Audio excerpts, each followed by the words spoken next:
नमस्कार। Few words about life के एक नए सेशन में आपका स्वागत है। और जैसा कि आप सब जानते ही हैं, हम लोग अलग अलग टॉपिक्स पे बात करते हैं और हर संडे 10:30 बजे मैं एक नए टॉपिक को लेके आता हूँ आपके सामने।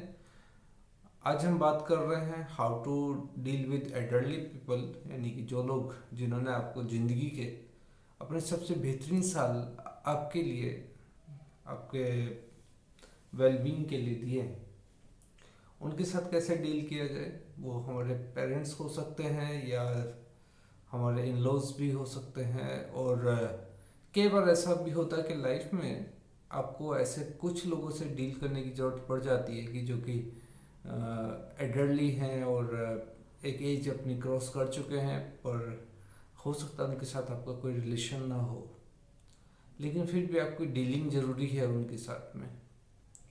तो चलिए बात करते हैं एडल्टली पीपल का। और सबसे इम्पोर्टेंट बात है इस एस्पेक्ट में और इस वीडियो को बनाने के पीछे, जैसे कि मैं बताता ही हूँ हर बार, कि इस कोई भी वीडियो मैं क्यों बनाता हूँ उसके पीछे एक वजह होती है।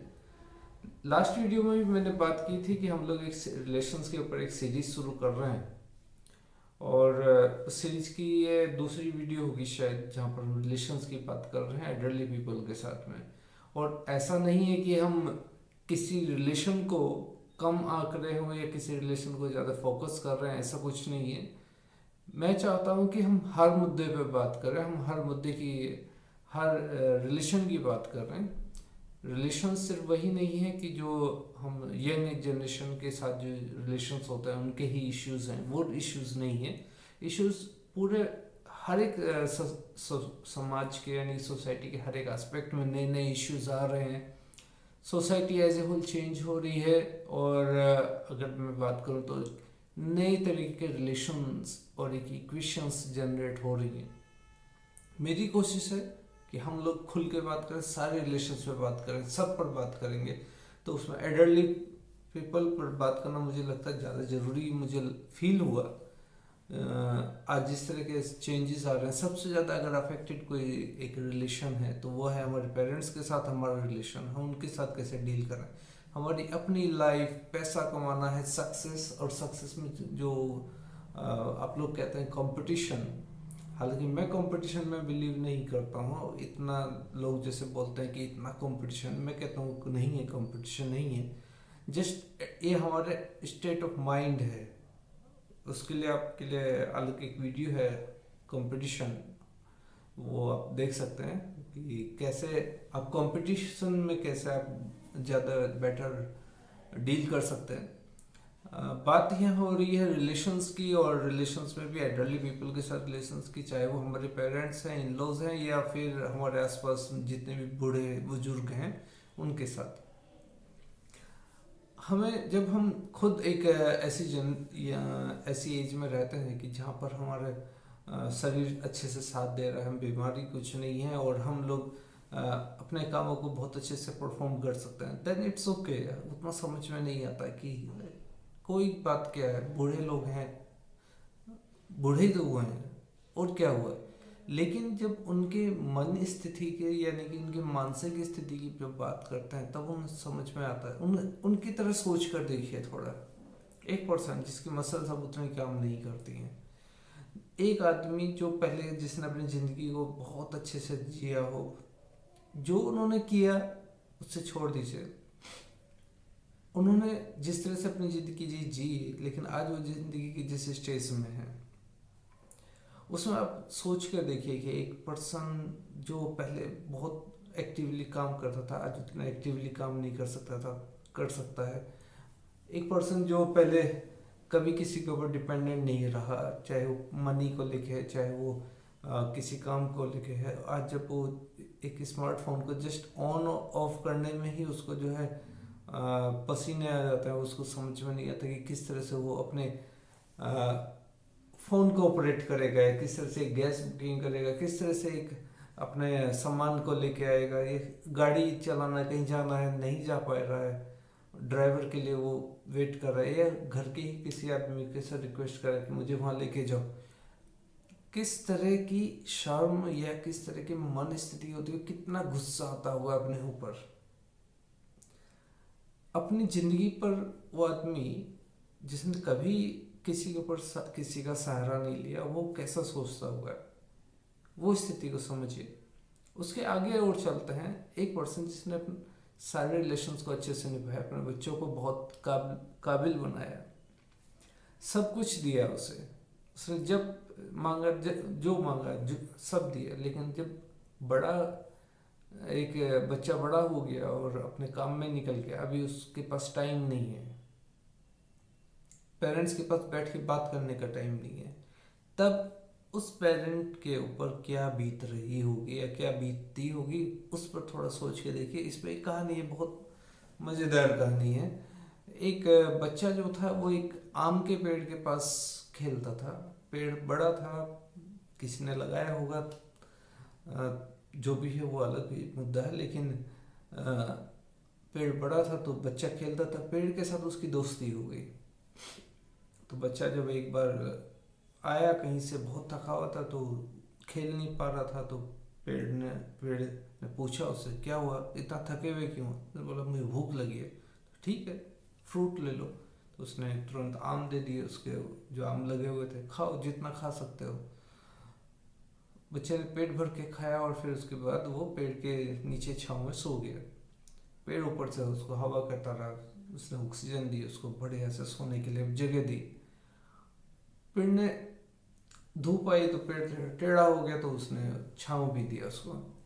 खैर बच्चा सो के उठा, चला गया अपना। कुछ समय बाद बच्चा बड़ा हुआ तो थोड़ा उसे फिर लगा कि बच्चा आना थोड़ा कम हो गया है, लेकिन एक काफ़ी समय बाद बच्चा फिर वापस पेड़ के पास आया। उदास था, बैठा हुआ था। तो उसने पूछा, क्या हुआ तुम्हें? बोला कि दरअसल क्या है, मुझे काम नहीं मिल रहा है, कुछ क्या करूं समझ में नहीं आ रहा। तो पेड़ ने कहा, ये तो बहुत सिंपल सी बात है, तुम मेरा कुछ सारे आम तोड़ के ले जा, बाजार में बेच दे, पैसा मिलेगा, वही बिजनेस कर ले। तो लड़के ने बोला, हाँ बात तो सही है। अब वो पैसा आम बेच के पैसा कमाने लगा। कुछ रोज आता, थोड़े से आम खरीद तोड़ के लेके जाता और बेच देता बाजार में। फिर दिन बीतते गए तो उस लड़के को एक लड़की पसंद आ गई। अब उसे शादी करनी है, शादी करने के लिए तो बहुत पैसा चाहिए। फिर बात आई, कहाँ जाए, फिर उदास बैठा हुआ था पेड़ के पास। बोले कि शादी करनी है, समझ में नहीं आ रहा, घर भी बनाना, फर्नीचर बनाना है। बोले, इसके लिए क्या है, तुम मेरे बाजू काट ले। तो उसने उसकी बाजू काट दिया। धीरे धीरे वो ऐसे करता रहा, उस लड़के की डिमांड बढ़ती गई और पेड़ जो है अपने हिसाब से उसको चीज़ें देता गया। एक टाइम ऐसा आया कि उसे काफ़ी बड़ा कुछ बनाना था, तो उसने बोला, तुम मुझे ही काट ले।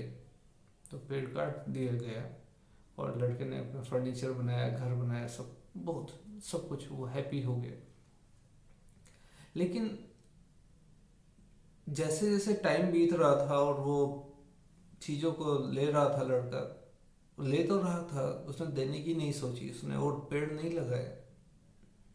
आखिर में क्या हुआ, बूढ़ा हो गया। तो बूढ़ा होने पर जब उसके अपने बच्चे ने उसे छोड़ के इधर उधर चले गए, काम करने चले गए, तो फिर वो अकेला हो गया। अकेला होने पर एक बार फिर से वो उसे उस पेड़ की याद आई। तो पेड़ का जो थोड़ा सा जड़ जो बाकी थी, वो वहाँ पहुँचा, बैठा। तो पेड़ से फिर आवाज आई, क्या हुआ? बोला, अकेला हो गया हूँ, कुछ समझ में नहीं आ रहा, कोई नहीं है साथ में। बोला, अब तो मैं भी तुझे कुछ नहीं दे सकता, क्योंकि तूने जो लिया मुझसे उसको दिया कुछ नहीं। हाँ, अगर तू मेरी जैसे और पेड़ लगा देता तो शायद ऐसा होता कि और भी जो है दूसरे लोग भी बेनिफिट उठाते और साथ ही साथ कुछ बेटर होता। मेरे पास भी तुझे देने के लिए बहुत कुछ होता, तूने लिया है सिर्फ। तो जब हम अपने पेरेंट्स के साथ में या अपने एडल्टली पीपल के साथ सिर्फ लेने के बारे में सोचते हैं, तब यही सिचुएशन आती है। हम लेते समय नहीं सोचते कि हम क्या ले रहे हैं, और जो ले रहे हैं उसके लिए कभी हमें देना भी होगा, रिटर्न भी करना पड़ेगा, नहीं तो हम लोग फिर अधूरे हो जाएंगे। ऐसा ही होता है हर एक आदमी के साथ में, और हर पर्सन हम लोग सोचते हैं कि हम लोग कभी बूढ़े नहीं होंगे, कभी हमारी जो मसल्स हैं, हमारी जो शरीर की ताकत है, वो कभी ये कम नहीं होगी, हम लोग हमेशा ऐसे ही रहेंगे। तो हम लोग क्या करते हैं ना, अपनी मनमर्जी करते हैं, जिसका जो मन आता है वो करता है। पेरेंट्स हैं, ठीक है, थोड़ा बहुत बात कर लिए, कभी हफ्ते में 10 दिन में बात कर लिए, इट्स ओके। ज़्यादा बूढ़े हुए तो थोड़ा सा टाइम कम देना शुरू कर दिया, और बूढ़े हुए तो और कम। ठीक है, वो बैठे हुए हैं, वो अपना टाइम स्पेंड कर रहे हैं, किसी तरह काट रहे हैं। और बहुत सारे पेरेंट्स आजकल मैं देख रहा हूँ, बहुत सारे बच्चों को देख रहा हूँ, उनके पेरेंट्स जब वो आ, बच्चे अपने पेरेंट्स को समय नहीं दे पाते हैं और उतना कुछ नहीं दे पाते हैं, और पेरेंट्स की जब उस तरह से डिमांड आती है तो उसको उनको ओल्ड एज होम में ट्रांसफ़र कर देते हैं। फ्रेंड्स, इतने सेल्फिश होना कहाँ तक ठीक है? आप ठीक हैं अपनी जगह, आपकी ज़िंदगी बहुत कॉम्प्लिकेटेड है, आपकी लाइफ में बहुत कंपटीशन है, पर जानिए ये जो बूढ़े लोग हैं ना, ये वो पेड़ हैं जो आपको शांति दे सकते हैं। उनके पास बैठिए, उनके साथ बात कीजिए, डेफिनेटली आपको कहीं ज़्यादा रियलाइजेशन मिलेगा, आपको गाइडेंस मिलेगी। मैं टेक्निकल गाइडेंस की बात नहीं हो सकता, टेक्नोलॉजी में वो बहुत पिछड़े हुए हैं, बहुत बैकवर्ड हो जाते हैं, और उस वक्त वो जिस स्टेज में है वो नई टेक्नोलॉजीज को उस तरह से अडॉप्ट भी नहीं कर सकते। पर ये बात डेफिनेट है, ज़िंदगी के नियम कभी चेंज नहीं होते। आप कितना भी टेक्नोलॉजिकल साउंड हो जाओ, जितना भी आप आईफोन ले लो, जितना भी आप 2G 3G 4G 5G जो भी करना है कर लो, अल्टीमेटली लाइफ लाइफ है, और लाइफ को जो है आपको उसी के नियमों के हिसाब से चलाना होगा, उसी के हिसाब से समझना होगा। और ज़िंदगी के नियम चेंज नहीं होते हैं, वही नियम है। बच्चे को बड़ा होना ही है, बड़े को एडल्ट उसमें जाना ही है, और उसमें उसके बाद उसको जो एक टाइम के बाद एक फेज आएगा जहाँ पर उसे बूढ़ा होना है। और देखना वही है, आपको सब कुछ यही देखना है, इसी ज़िंदगी में देखना है। आपने कभी देखा ना, लोग क्रिकेट खेलते हैं, कोई बॉल खेलते हैं, आप बॉल को अपनी पूरी ताकत के साथ ऊपर की तरफ उछालिए, जितनी ताकत है पूरी ऊपर की तरफ उछालिए, आप देखेंगे कि बॉल एक लेवल तक ऊपर जाती है, लेकिन उसके बाद जाके वो रुक जाती है। और रुकने के बाद क्या होगा? क्या वो उससे ऊपर जाने जा सकती है? अगर उसमें फोर्स बाकी है तो ऊपर जाएगी, जब तक उसमें फोर्स बाकी तब तक वो ऊपर जाएगी, उसके बाद तो उसे नीचे ही आना है। तो हमेशा ध्यान रखिए, लाइफ में डाउनफॉल आना तय है, आपको जो है उसी रास्ते से वापस आना है। तो जब आप ऊपर की तरफ जा रहे हो ना, तो जो लोग नीचे जा रहे हैं उनके साथ तमीज़ से पेश आइए, क्योंकि वापसी में वो लोग फिर मिलेंगे आपसे। वैसे ही हमारे पेरेंट्स भी हैं, वो भी या हम हैं, हम भी कभी ना कभी तो बूढ़े होने ही हैं, और 10-20 साल उसके बाद क्या है? आप सोच के देखिए कैसा लगेगा आपको जब आप अपने पेरेंट्स को जो है जिस तरह से ओल्ड एज होम में डाल देते हैं, या अपने पेरेंट्स को जिस तरह से आप नेग्लेक्ट करते हैं, या अपने पेरेंट्स को जिस तरह से आप टाइम नहीं देते हैं, कैसा लगेगा जब आपके बच्चे आपके साथ वो सब करेंगे। कुछ सोचिए, कुछ समझिए, ज़िंदगी कॉम्प्लेक्स नहीं है, हम हैं जो उसे कॉम्प्लेक्स बना रहे हैं। रिलेशंस की बात कर रहे हैं तो रिलेशंस में ये बहुत सिंपल है। मैं अपने पेरेंट्स के साथ जब तक मेरे आसपास रहे, अभी तो इस दुनिया में ही नहीं है, और मैं बहुत मिस करता हूँ। और अगर मेरे साथ मेरे पेरेंट्स होते, और डेफिनेटली अगर वो पूरा ना चलने की भी हालत में होते, तो मैं बहुत खुश होता, ये डेफिनेट है। और जितने भी बुजुर्ग मेरे आसपास रहते हैं, मेरी कोशिश होती है कि मैं उनके लिए जो कर सकता हूँ, वट एवर, उनके अपनी लिमिट क्रॉस करके भी अगर मैं कुछ कर सकता हूँ तो मैं करता हूँ। और मेरे लिए वो कोई जिम्मेदारी नहीं है, और वो कोई ऐसा नहीं है कि ना ही वो बर्डन है, बस मुझे करने में अच्छा लगता है, वो आई लाइक दैट थिंग। तो मेरे आसपास जो भी हैं, जिनके लिए भी मैं कुछ कर सकता हूँ, मैं कर पाता हूँ, तो मुझे खुशी होती है। अपने आसपास एक हैबिट बनाइए ज़िंदगी की, कि आप कुछ लोगों को कभी ना नहीं करेंगे, और स्पेशली एडल्टली पीपल को तो कभी नहीं। आप उनकी लाइफ को आसान बनाइए, डेफिनेटली आपकी लाइफ आसान हो जाएगी। दे आर बेसिक ब्लेसिंग्स हैं वो आपके लिए। थोड़ा समय निकालिए उनके लिए, डेफिनेटली आपको बहुत अच्छा लगेगा। आपकी ज़िंदगी की कॉम्प्लेक्सिटी को उनसे बात कीजिए। बात करना माने आपको सुनाना नहीं है कुछ भी, उनके पास आपको देने के लिए इतनी स्टोरीज हैं, इतनी सारी बातें हैं, इतने सारी वो हैं। अभी लास्ट शायद 3-4 दिन पहले की बात है, तो मैं एक वुमन से मिला, बहुत ही एडल्टली वुमन है और बहुत अच्छी इंस्पिरेशन है मेरे लिए। तो कोई वजह नहीं थी मिलने की, जस्ट कभी कभी मैं विजिट करता हूँ, बात करता हूँ उनसे, कोई रिलेशन भी नहीं है। She is around 75 plus I think होगी। तो बैठे हुए थे, बात कर रहे थे, एंड उनकी बहुत अच्छे एक्सपीरियंस हैं पूरे वर्ल्ड वाइड। वो एज ए डॉक्टर हैं और उन्होंने बहुत इंटरनेशनल ऑर्गेनाइजेशंस में काम किया है, और दिस इज़ रियली वंडरफुल। तो उनके साथ बात करके जो है मज़ा आता है। वो अपने एक्सपीरियंस बताती है, जैसे वो कहाँ ईरान में पोस्टेड थी तो वहाँ के कल्चर कैसा है, अमेरिका में थी तो कैसा है, हॉलैंड में, अलग अलग मोर देन 20 कंट्रीज में उन्होंने काम किया है। अभी वो इंडिया में है, यहाँ पर होम टाउन में ही रहती हैं, गुवाहाटी, जहाँ मैं भी रहता हूँ। तो कभी कभी आई विजिट। तो even in that is Iran के कल्चर के बारे में जो उनकी समझ है, या ईरान के कल्चर की जो उनके मेमोरीज हैं, उन्हें सुनने में बड़ा मजा आता है, बहुत अच्छा लगता है। तो हम लोग बैठे बात कर रहे थे एक टी गार्डन में, और उन्होंने बोले, Sachin just let me give you something. I think she was in diploma, कुछ चल रहा था दिमाग में, शायद क्या था मैंने पता नहीं।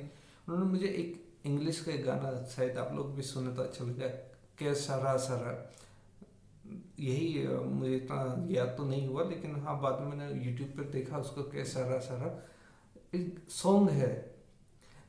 जिंदगी की अंडरस्टैंडिंग को लेने के लिए इससे बेहतरीन सॉन्ग मैंने नहीं सुना आज तक। के सारा सारा whatever will be, so future is not to see, wonderful song. So मैं उसको पिछले एक हफ्ते में करीब 8 से 10 बार सुन चुका हूँ। मैं सुनता हूँ तो जिंदगी की एक समझ उसमें मुझे मिलती है। तो आप उनसे सीखते हो, इर्रेस्पेक्ट ऑफ कि आप वो कौन है, उनका क्या था, आज किस हालत में है, वो कैसे जीते हैं, क्या है, कौन, छोड़ दिए सब। आपको सिर्फ जैसे होता ना कि जब भी आप, और उनके पास, बुजुर्ग लोगों के पास ना बैठने से आपको अपने आप स्टोरीज मिलती हैं। आपको कुछ उन्हें आपको सुनाने की जरूरत नहीं है, आपको कुछ बोलने की जरूरत नहीं है, जस्ट उनकी स्टोरीज को सुनिए। Be a good listener, definitely you will be realist. और अब एकदम ऐसा फील होता है कई बार कि आप खुद बच्चे बन जाते हो, बच्चों की तरह सुनते रहिए बस कहानी को। वो चीज़ आप कहीं फील नहीं करा, फिर लाइफ की स्ट्रेस खत्म हो जाती है, भूल जाते हो सब कुछ। पेरेंट्स के साथ तो ये चीज़ और ज़्यादा होती है। मेरे तो पेरेंट्स नहीं है अभी इस दुनिया में, और I regret for that thing, what ever will B, basically जो हुआ सो हुआ, उसमें क्या कर सकते हैं, नहीं है। लेकिन मैं उस कमी को अलग अलग बुजुर्गों के साथ बैठ के उनको सुन के मैं बिताता हूँ, टाइम स्पेंड करता हूँ उनके साथ में। वो लोग जरूरी नहीं कि मेरे रिलेटिव हों, ये जरूरी नहीं कि मेरा उनके साथ कोई रिश्ता हो, कोई रिश्ता नहीं, बस बैठता हूँ, सुनता हूँ, और मुझे बहुत सुकून मिलता है। पेरेंट्स के साथ ये है, अगर आपके पेरेंट्स हैं तो आप ब्लेस्ड हैं, और रियली कृपा है आपके ऊपर ईश्वर की। तो उनके साथ समय बताइए, उन्हें एहसास कराइए कि आप उनके साथ हो उस स्थिति में जबकि वो फिजिकली उतने फिट नहीं है। उनके छोटे छोटे कामों को तरजीह पर, यानी कि प्रेफरेंस पर आप पूरा करिए। उनके जो बेसिक नीड्स हैं, बहुत छोटी सी बेसिक नीड्स होती हैं, मोबाइल का रिचार्ज, छोटे सा कुछ सामान वो पूरा कीजिए। Definitely they will be happy, and अगर वो खुश हैं आपके साथ रह के, तो आप भी खुश रहोगे। तो फ्रेंड्स, आज के लिए इतना ही। फिर मिलेंगे फिर क्या, अगले संडे फिर मिलेंगे एक नए टॉपिक के साथ में। रिलेशंस पर बात करेंगे हम लोग, और इस पर फिर किसी एक नए तरह के रिलेशंस की बात करेंगे। रिलेशंस पे जो ये सीरीज चल रही है, सीरीज चलती रहेगी जब तक कि मैं लगभग मुझे लगता है कि मैं किसी पार्टिकुलर रिलेशन को मैंने लगभग सबको कवर अप कर लिया है। और अगर आपको लगता है कि आपको किसी पार्टिकुलर रिलेशन पे बात करनी है, तो आप मुझे कमेंट बॉक्स में डालिए। आप मेल भी कर सकते हैं, जैसे कि मैं अपनी वीडियोस में मेरी मेल आईडी भी होती है। आपकी लाइफ में कुछ अगर पार्टिकुलर कुछ स्पेसिफिक रिलेशंस को लेकर कुछ चल रहा है, यू कैन राइट डाउन। बहुत सिंपल सी मेरी ईमेल आईडी है sachinrajmurthy@gmail.com। Basically dr.sachinrajmurthy@gmail.com। आप मुझे मेल लिख सकते हैं, और डेफिनेटली आपकी मेल का मैं आंसर दूंगा। और अगर आप अपने प्राइवेट इश्यूज भी मुझसे डिस्कस कर सकते हैं, और यकीन मानिए वो जो आपकी गरिमा है, जो आपकी डिग्निटी है, वो मेंटेन की जाएगी। किसी भी वीडियो में वो चीज़ डिस्क्लोज नहीं की जाएगी। तो जो भी है, जैसे भी है, रिलेशन पर आप बात करना चाहें कर सकते हैं। कोई मेरे पास फ्री हैं, आप फ्रीली बात कीजिए।